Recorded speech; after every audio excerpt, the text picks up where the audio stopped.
Q9 news కు స్వాగతం. ఆర్మూర్ పట్టణ కేంద్రంలో భారత రాష్ట్ర సమితి పార్టీ వర్కింగ్ ప్రెసిడెంట్ కేటీఆర్ గారి ఆదేశాల మేరకు జిల్లా పార్టీ అధ్యక్షులు ఆర్మూర్ మాజీ శాసనసభ్యులు జీవన్ రెడ్డి గారి సూచన మేరకు ఆర్మూర్ పట్టణ భారత రాష్ట్ర సమితి పార్టీ అధ్యక్షులు పూజా నరేందర్ గారి ఆధ్వర్యంలో కాంగ్రెస్ పార్టీ కార్డులను పంపిణీ చేయడం జరిగింది.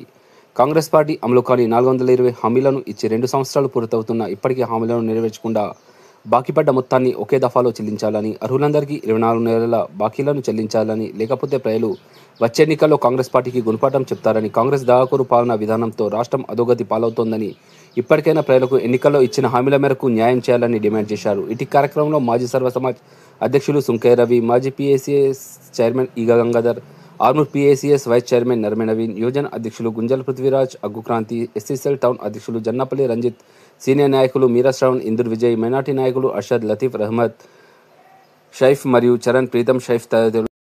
ఎప్పటికప్పుడు వార్తలను వీక్షించేందుకు Q9 న్యూస్ ని సబ్స్క్రైబ్ చేసుకోండి, లైక్ చేయండి, షేర్ చేయండి. విలువైన సమాచారాన్ని ముందుగా మీరే తెలుసుకునేందుకు బెల్ బటన్ ని క్లిక్ చేయండి.